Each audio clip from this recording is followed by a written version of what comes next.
and once your postcode is accepted and downloads start working again, the issue is finally resolved. In most cases, the postcode invalid error happens because of a mismatch between your Apple ID region, billing address, and payment settings. If the problem still doesn't go away, the final and most reliable option is to contact Apple support directly.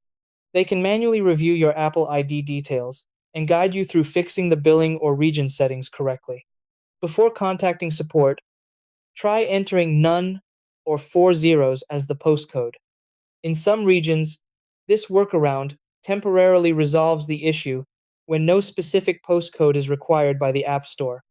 Another important step is making sure the postcode and address you're using actually match the country of the App Store you're accessing. You cannot use an address or postcode from one country while your Apple ID is set to a different region. The details must belong to the same country as the store.